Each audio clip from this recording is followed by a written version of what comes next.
2, 1. Mic check.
Good morning and welcome to the first edition of Living Well Adena. My name is Dr. Kataka and I'm pleased to welcome you this morning. We are thankful that you've taken time out of your day to join us. I want to let you know that we want to hear from you. We're interested in your questions and your concerns as we meet with you today. So feel free to put them in the comment section in the box. We have wonderful staff that are ready to bring those to us. Time permitting, we hope to get to all of those questions and concerns. I want to introduce our panelists to you today. First joining us is Jeff Graham, who is President and CEO of Adena Health System. Good morning, Jeff. Good morning. Good morning. Joining Jeff is Kathy Edrington. She serves as our Chief Operating Officer. Good morning. Last but not least, we have Dr. Kirk Tucker. He is an internal medicine specialist, and he is our Chief Clinical Officer for the health system. Good morning. Thank you, Takaji. Good morning. Thank you, everyone. All of you have been very busy, of course, handling the COVID crisis that's swept the nation as well as our region. But we also want to provide time for you this morning to let you know what we're doing from a health system perspective to keep you and your loved ones safe. And so we're going to start off first with Jeff, if that's all right. Absolutely. So Jeff, could you just give us an update on where Adena is in the COVID-19 journey? Yes, absolutely. So as everyone knows, and I know we've worked really hard to have communications to keep everyone in our communities up to date on things happening not only here at Adena but across our region and how we're addressing COVID care. And what we've moved into here at Adena, I like to call it, we had pre-COVID getting ready, and then we were in the COVID phase, and now we've moved into what we call the COVID plus phase. And what that really means is we've now, with the governor's mandate, following the CDC guidelines, we are now getting back into operations because, as most of you know, back in March, I believe March 17th, we shut down all elective surgeries and basically any outpatient services, as everyone knows.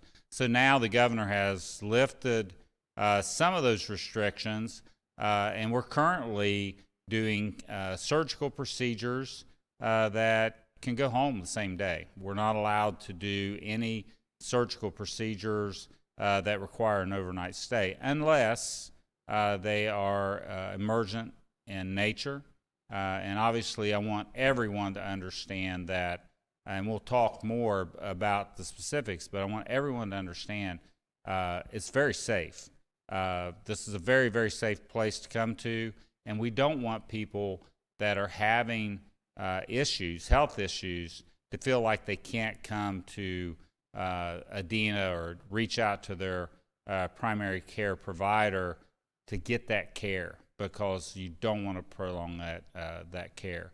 But we are moving into the COVID plus. We hope to hear soon about the governor taking us into phase 3, allowing us to, if you will, get back to a new normal. We'll never go back to what it was pre-COVID, but that new normal of being able to do those elective type cases, doing those inpatient overnight stays, and we expect that to happen here within the next couple of weeks.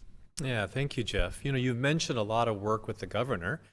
We know that you've taken some leadership role in something called a Region 7 collaborative. Yes. Could you tell us a little bit more about Region 7 and what does that mean? What's it mean? Sure. So Region 7, as the pandemic started to gain momentum, the state of Ohio, under the direction of the governor and also Dr. Acton, established regions, which actually have been in place for quite some time, and it was really designated as what's called as COT, Central Ohio Trauma Center, and the Region 7 is all the hospitals in Southern Ohio, and we joined forces together in establishing an incident command. And the hospitals in Region 7 are Holzer Health System, Southern Ohio Medical Center, Fayette Memorial Hospital, Pike Hospital, Greenfield Hospital. And we came together and basically Adena established an incident command and used the format that we have used so efficiently here in preparing, so we work as one team throughout the entire region. And it's been really effective. We have created relationships that we were working on already, but this region has really brought them together. We've been able to identify and share best practices with each other. We've been able to share resources, and we actually know every day, even today, it's still in existence, where everybody is with COVID, who has COVID cases, what our PPE supplies are, being able to share in testing materials and other things. So it's really brought all of Southern and South Central Ohio together, being able to take care of our communities in a very, very safe and efficient way.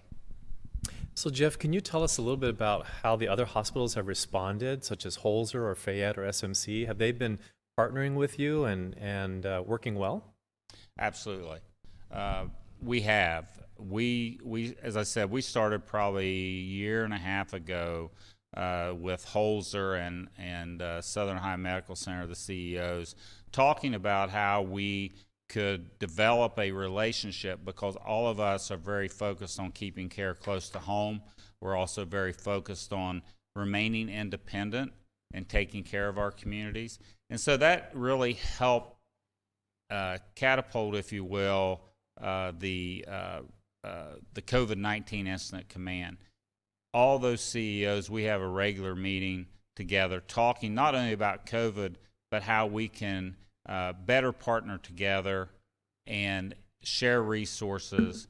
But also what that's done is it's now filtering down through our organizations to where directors of lab services, of inpatient services, are building relationships and how we work together. And truly, that's what the way it should have always been. But in the world prior to pre-COVID, we're competitors. We'll always be competitors. But you also can have a relationship to really take advantage of using each other to be able to provide the best care for that region. Does that answer your question? It does, Jeff. Thank Okay. you. I know that several weeks ago, you and your leadership team made some challenging but necessary decisions with regarding to furloughing employees. And you've actually made a statement to the community about all the reasons why. Could you give the community a little update on where we're at with those furloughed employees? Are we bringing them, some of them back? And if so, in what areas? Yeah, absolutely. And, you know, as I said earlier, I know that we did a release about the furloughs and the reasons for it. And I just would restate, you know, this is a time that no business or not just healthcare we've ever seen anything like this. And the focus of Adena has been to preserve our organization to be able to take care of the community. And when the governor's mandate came out, it shut down 2/3 of our business. So imagine Adena, and we're in 9 counties and the size of that, and 2/3 of our business is driven by outpatients. So imagine the size of the organization shrinking by 2/3. You know, we could not maintain the level of overhead and be able to continue to run the organization the way it needed to be run for maintaining health care for our communities. As you mentioned, Dr. Kataka, you know, we had tough decisions, and we had to furlough over 500 employees and caregivers. I'm happy to say that to date, I believe the number is approaching 300. It's 295. 295 workers that we've been able to call back of the little over 500 caregivers that were furloughed just a few weeks ago. So, you know, we're excited, obviously, about that. We're getting back to that new normal. I want to get people back to work as quickly as we can. And actually, with the way things are starting to ramp up, I know Kathy can speak to the operational side, but the amount of work that has been going on, you know, I said it's kind of like trying to do normal business with both hands tied behind your back, because we got to be able to operate still in a COVID mindset and environment with all the protective equipment and having a safe environment, but open our doors back up, keep you safe coming in, and I can assure you that we will. But almost 300 caregivers are now back to work, and we expect that number to rise as we continue to open up services. So we're excited. That's welcome news, Jeff. Yeah. You mentioned about all the operational things that are occurring. I think this would be a great time, Kathy, to ask you. You know, there are a lot of folks out there wondering, well, what changes are occurring at Adena? So can you kind of walk us through what is the average patient going to expect or see or experience when they come back through our doors? Absolutely. Thank you guys so much for allowing us to come and talk to you today. I think it's first and foremost important for people to understand that Adena is safe, and Jeff alluded to that. And we want our community and our caregivers who are taking care of patients to recognize all of the great things that we've done to keep everybody safe through this pandemic. Adena was just recently recognized out of 43 hospitals in Ohio with the Leapfrog group, which Dr. Tucker is going to explain a little bit when he talks. It's safe to come to Adena. It's safe to come here for your healthcare needs. We want to make sure that you all see some of the changes that we've made, and I'm going to talk a little bit about that. So social distancing, everyone's hearing about that on the news. We are doing a lot around social distancing, and I want to give huge kudos to our marketing and communications team, as well as our operations team here at Adena, because we've worked really hard to redesign our waiting areas and put that 6 feet spacing across the organization so that our community and our staff members and our patients feel safe. The other thing you're going to see when you come to Adena is masking. And we have a universal masking policy. A lot of people ask us, well, what if I don't have a mask? We'll provide you with a mask. But when you come into Adena, you will be screened. I'm sure you've heard a lot about this on the news, where we actually check your temperature and make sure that you don't have a temperature. We also ask you questions around, have you been around someone with COVID-19? Do you have any symptoms related to COVID-19? We want to make sure that we are slowing that spread, just like you've heard across the state of Ohio and the country. We want to flatten the curve and slow the spread. And in order to do that, it's really important for us to protect ourselves by using that universal masking. Just remember that when you're in a hospital, you have patients who are immunocompromised. And we don't want to put them in more of a compromising situation by infecting them. So it's important for us all to be masked and screened to make sure that we're following all those guidelines and keeping everybody safe. The other thing that you'll see are some barriers. So the plexiglass, I'm sure you all have seen that in some of your local retail stores as well, where there's a plexiglass there to keep you from having that really close interaction with the person behind the counter. It's the same thing that you're going to see here at Adena, and that is to keep you safe. The other thing that has been really cool through this whole thing is our virtual televisits, telehealth that we've been able to put into place. And with that, we've also done virtual registration. So you're going to be able to come and already be registered for your appointments by doing that virtual registration, and curbside waiting. We also have the lab draws, which many of you have probably seen in some of our areas. We are offering that curbside lab draw, and that keeps you from having to come into our buildings at all. And that's another thing that has been a positive out of this pandemic. We've heard a lot of great feedback from our patients around that curbside lab, and that's something that we plan on continuing. We're doing that minimal contact and advanced cleaning. I think it's really important. You're going to see a lot of caregivers, not just our environmental services staff, but all of our caregivers, making sure that they're cleaning those high-touch areas very, very frequently. In addition, we've gotten a ton of questions about visitation, and I'm going to let Dr. Tucker also expand on this, but I wanted to let everyone know that currently we do have very strict visitation guidelines, and those were actually recommended through the CDC, and if you look at all the other health systems, everyone has taken that position, again, to keep everyone safe. However, there are situations where we are making exceptions. And so that's really important too. We have a lot of patients that are not able to come into their doctor's office by themselves. They need someone to assist them. We allow that. So we are making those exceptions, but as Jeff alluded to, and we get into phase 3, you're going to see a lot of those restrictions becoming more lifted and in a phased-in approach as we ramp up. And we expect to see that around June the 1st. Thank you, Kathy. You're listening to Kathy Edrington, who's the Chief Operating Officer for Adena Health System, and you're listening to the first broadcast of Living Well with Adena. So if you heard Kathy talk about the masking, the social distancing, the other things that we're doing, Kathy, could you give us a flavor of how patients are responding to that? Actually, very, very well. I have been pleasantly surprised as we've reopened that people are very respectful. They understand what we're trying to accomplish. They're willing to have that screening done and put a mask on. A lot of our patients are coming in with their own masks because we know people are masked at different retail stores around the community. So people have really responded well to it. And I have been pleasantly surprised with the fact that people do feel safe. With regards to the masking and other supplies, commonly called PPE, can you give us an idea where Adena stands in the supplies of protective equipment and our ability to be able to provide that? Yep. So we worked really hard on that through this pandemic, and we are in an excellent position with all of our personal protective equipment, which is a good thing. And part of that, too, is because we did not see an enormous surge of patients, which, again, I believe is because of how we responded to this pandemic, how we did our screening and all of our enhanced cleaning and our social distancing. So we are actually in an excellent position.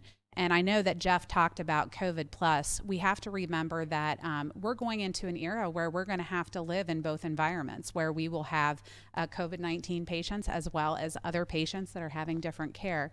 And so we are in an excellent position to handle that moving forward because we did not see a surge and we did a great job with our PPE.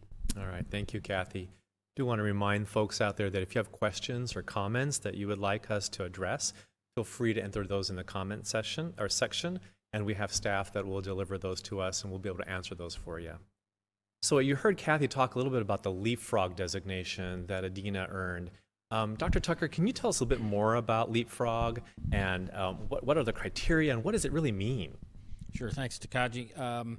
Leapfrog is a nationwide safety scoring system applied to hospitals. It's searchable on the internet, so Leapfrog Hospital Safety Grade. And then you put in your city and state or zip code, and it'll pull up the systems, the health systems and hospitals around you by geographic distance, and it gives them an A grade, just like everybody's used to in schools, A, B, C, D, and F. That safety grade is basically a reflection of outcomes, so things like infections that are caused by being hospitalized sometimes, bloodstream infections, infections that can occur during surgery, falls of patients that are on the floor. So it's a list of data that Leapfrog pulls from Medicare. We don't necessarily check the box on this. They actually pull that data from real Medicare billing data. It's also completed via a survey where we give them a general idea of the systems we have in place in order to ensure safety. For example, the types of physicians we have in our intensive care, how we administer medications to patients that are admitted, whether or not they receive a barcode scanning to confirm that the right medication is going to the right patient. So it's the combination of that data and that questionnaire that then renders us a score. And here this spring we were awarded with an A grade again, which puts us in the top echelon of safe hospital systems.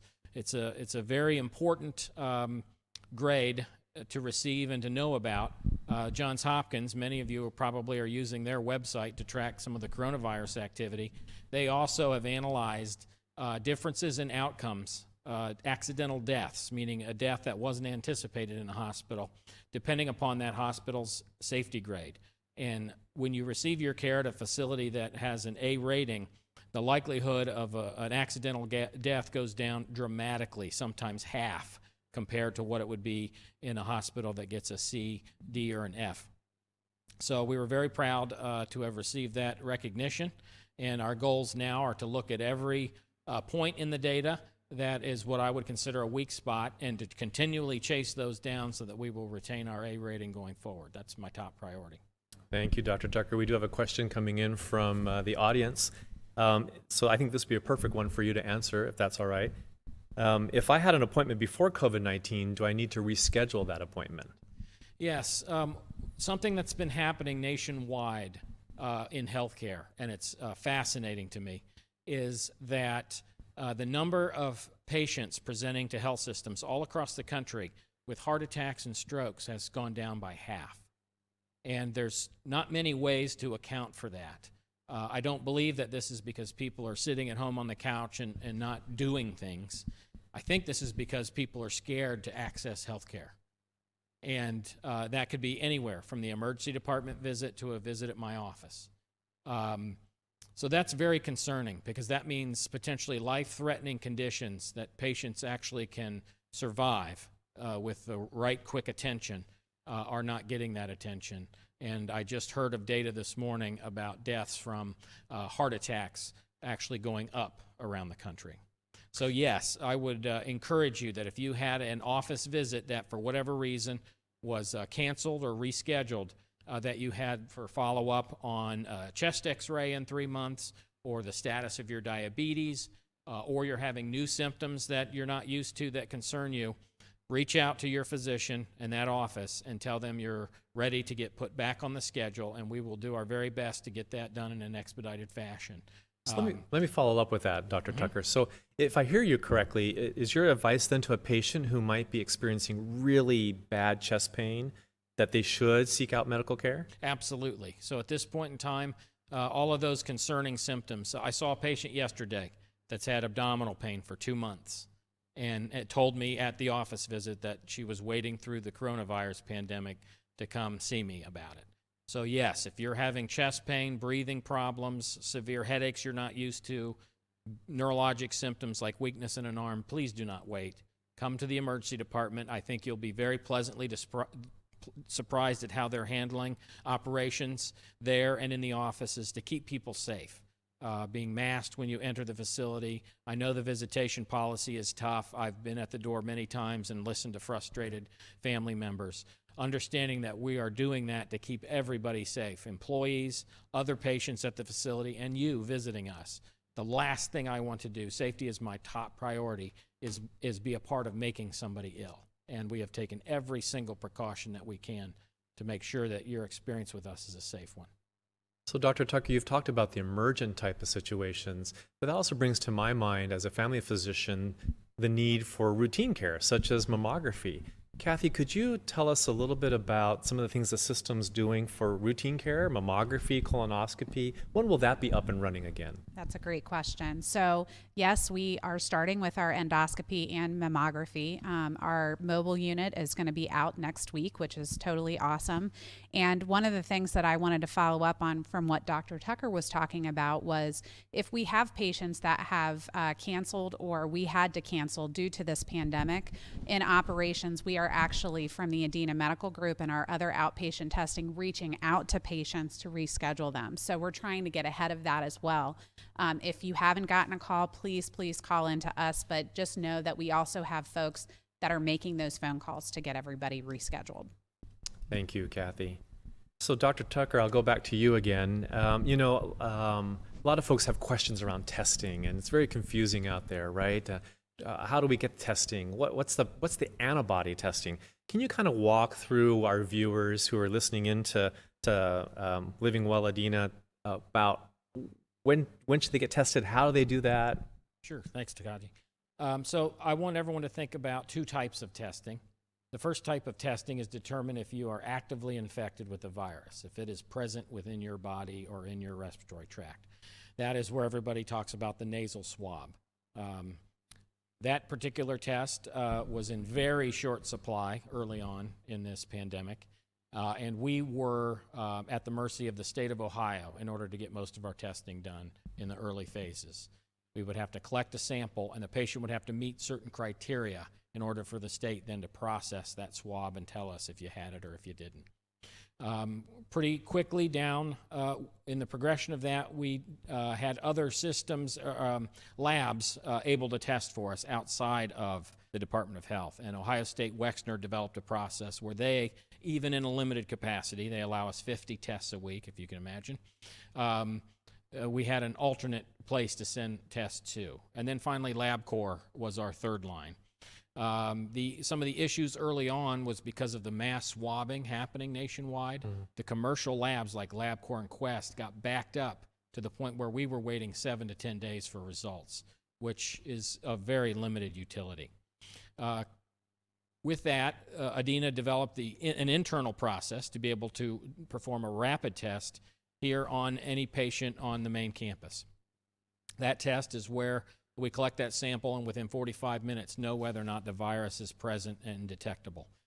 Early on, we were not given a large quantity of those tests, so we were very judicious in how we deployed them.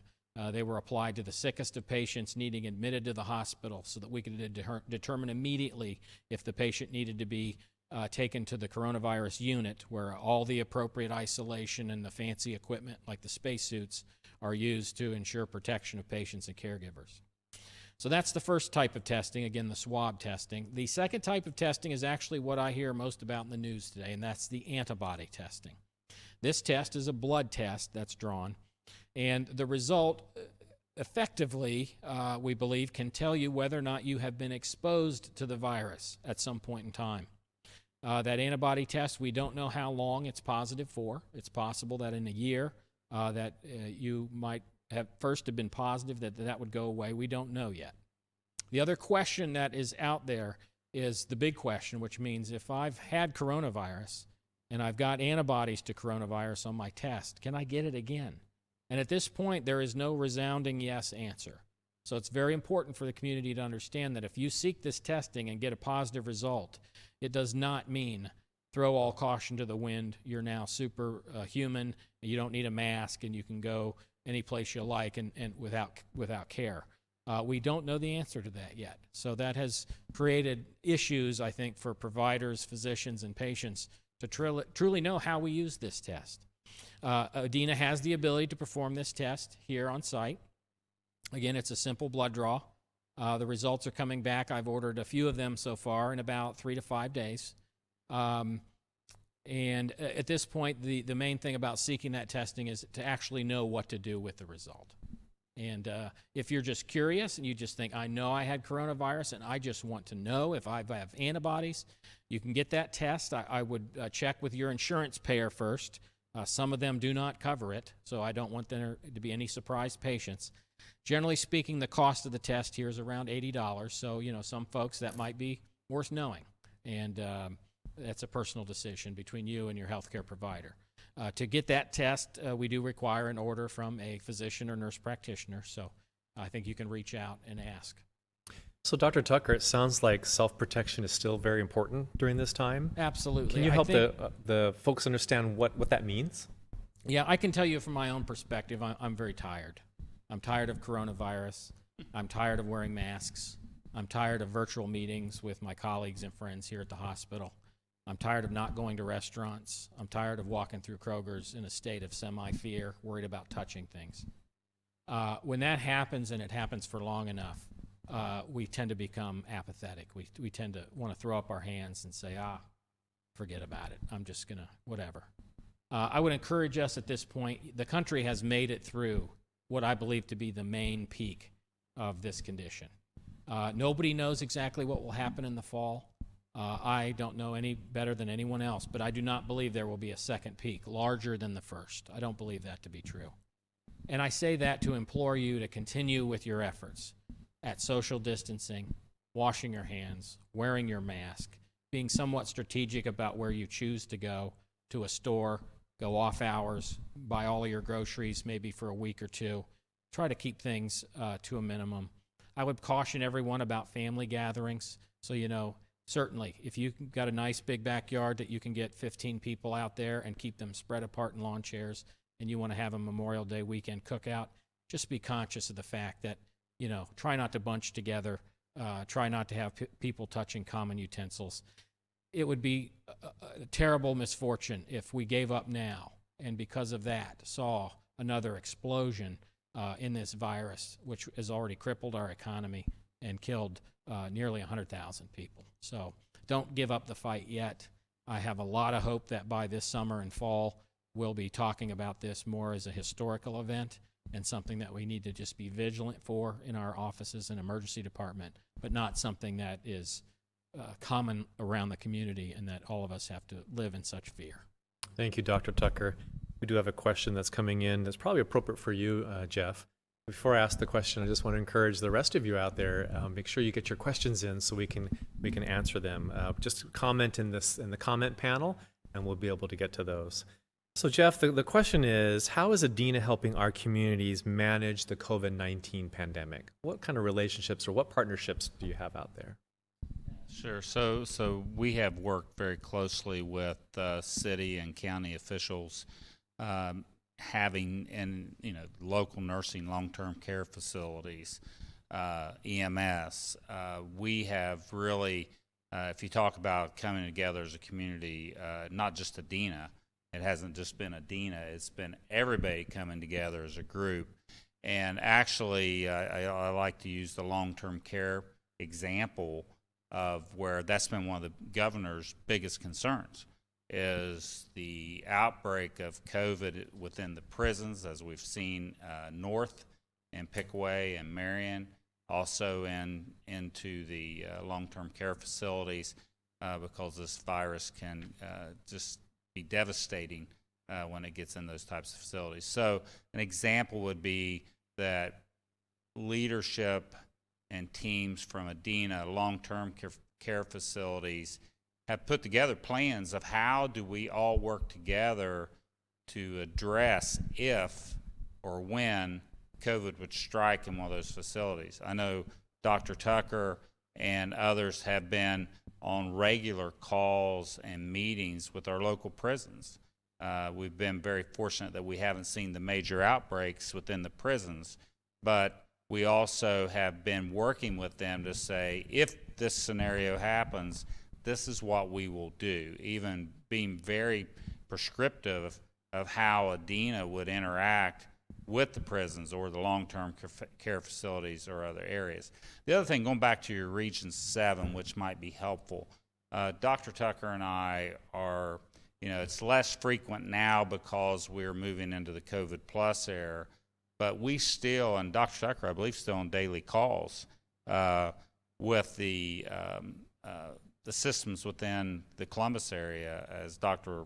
Tucker refers to as the big three: Ohio State, Ohio Health, and the Mount Carmel system. And Dr. Tucker is chief clinical officer here, working with them on what they're seeing and how we work together and being able to handle if we see this type of outbreak. And I've been very proud of what we've accomplished. You've heard me say this before, but the work and the creativity and the innovation that we've had in the development of these what-if scenarios and what we've put in place here locally has actually been shared across the entire state. And people from the big metro areas reaching out to us, wanting to learn more about what we've put in place with our community partners and how we're bringing things together. I mean, clearly, like an incident command, integrating other community facilities and functions that happen within our communities and how to handle the what ifs. So we've been very integrated. So. Awesome, Jeff. Thank you. We have a question. I think this one will be best for you, Kathy, if that's all right. One viewer says, I've heard that I may need to have to wait in my car. Is that true, and why? So there are situations where we have folks waiting in the car. A great example of that, I know, with our allergy clinic, with the allergy testing, we are having patients wait in the car, and we're doing that again to reduce your exposure. If you don't need to have any type of exposure or have to be in the building, we're having those conversations with our patients prior to coming in and scheduling kind of how that visit's going to go, to try to prevent you from having to be exposed to anything that might be in the building. And I've heard that's working really well, that patients actually prefer the convenience of waiting in the car. They really do. I think it's been a huge surprise to all of us that, it's just a great model to make it more convenient and easy for patients when they're coming in for lab testing or what have you, that it's just much easier for them to remain in their vehicle. If I could add to that, sure. too. I know, you've heard us talk a lot about the drive-up labs and other conveniences so you don't have to come into the building. Those are all for keeping everybody at safe distance. But I just want to also let you know, our buildings are super clean. We wouldn't be a Leapfrog A rated company if we weren't super clean. If anything, COVID has even taken that even to a higher level. So going back to, as we open up, you will come back into our buildings. Some of these services that we're offering have actually, we've had such great feedback on some of the conveniences of them that some of these services will probably continue. But I just want to reassure everybody that as we open up and we come into our buildings, the precautions and the thought processes that have been put in place on how you enter, exit, your scene, social distancing, all those things are very well thought out and very well prepared, and no one should have any concern about coming back into any of our facilities. And you'll see that as you come in, the measures that have been put in place. But I just wanted to reemphasize that. We're trying to keep you out of the building for convenience and safety, but it's safe to come into our buildings. So. That ties in really well to this next viewer's question. The viewer asked, are there COVID-19 patients that are in the hospital? And then they did ask, is it safe for them to be there? And I think you've answered that part. But are we taking care of active COVID patients now? Yes, we have a dedicated coronavirus unit on the second floor of the hospital. This is a unit with negative pressure rooms so that patients that are tested and identified as having coronavirus are placed in strictest isolation. In those rooms, the virus cannot exit the door. The people that go into those rooms are wearing maximal protection powered hoods, almost like spacesuits, that keep them from having the minimal chance of acquiring the virus. And those suits and gowns and gloves and whatnot, mask shields, are changed in between contact with patients. So, no, if you are here as a patient on any of the units, even on the COVID unit itself, your likelihood of getting that virus is no greater than being somewhere else. I would contend it's even safer here than at a place like a grocery store or whatnot, because we have so strictly controlled the environment around you to ensure the minimal likelihood that you would be exposed. We're doing like a hospital within a hospital model, which I think is really helpful for patients and the community to understand what that means. And we're cohorting those patients in one place, and we have a really tight process around identification and getting them to a place where everyone, is away from that. And so, to Jeff's point, it's a very safe environment to come into. And another thing that I think you all should know as well is we have a process in place for testing our patients prior to coming in for any procedures. So those elective procedures have opened back up, but they actually will go to our COVID-19 clinic for testing prior to their surgery or procedure. And we know prior to the day of surgery whether or not we can proceed with that case and whether or not they're a positive COVID-19 patient. So that's really good too. So Kathy, this ties into another viewer's question then, and I think we all get this sense that we want to just start to live our lives normally again, right? We just want to get back out there and, to Dr. Tucker's point, go to Kroger and shop. And so I think that's where this question comes from. When will I be able to join my family member for a doctor's appointment or surgery? That's a great question. I mean, I'll talk a little bit about that from a visitation standpoint. Again, we really did follow CDC's guidelines, and you'll see this with the other healthcare organizations, and Dr. Tucker can weigh in on this as well. I think we anticipate, as we move forward and as we reopen, that by June the 1st, we're going to really be ramping up and reopening things and allowing folks to be coming in. So I'll let him expand. So if you've listened to the governor at all, or other strategies to sort of reopen the economy or a health system, people talk about a light switch versus a dimmer switch. So reopening for any of these entities is not a light switch. June 1st will not be prior visitor policy as it was January 1st. It's a dimmer switch. So we begin to relax those restrictions and allow more and more folks in as visitors. I can assure you that nothing pains me more than to hear the stories about people who are on the floor and wanting a visitor, and us not being always able to accommodate, all right? If somebody's on the floor at an end-of-life issue or has disabilities or communication issues, we have made the exceptions, just like all of the other health systems in Columbus and Ohio. As Kathy stated, June 1st, I'm comfortable to beginning to lift those restrictions. I don't know exactly what they will look like yet, but I imagine it will be, again, a limitation of number, but allowing sort of a family visitor representative to come to the floor. Again, what we try to avoid by these restrictions are large gatherings of people. So you can imagine if somebody's sick enough to be in the hospital, the idea that 4, 5, 6 family members coming into that tiny room, one of which could be infected and not know it, is kind of an issue. It doesn't have to be that way forever, but for right now, I certainly think we can begin to allow visitors on the floors, and we allow folks that need transportation help to have visitors, but that will be released in a sort of that slow fashion. Safety is absolutely our topmost priority. Thank you, Dr. Tucker. Boy, time has flown this morning. We're grateful that you joined us. We have about 5 minutes left. I wanted just to give each panelist some time just to give us some final thoughts and reflections. And I'd like to start with you, Dr. Tucker. Yes, I knew I would be first.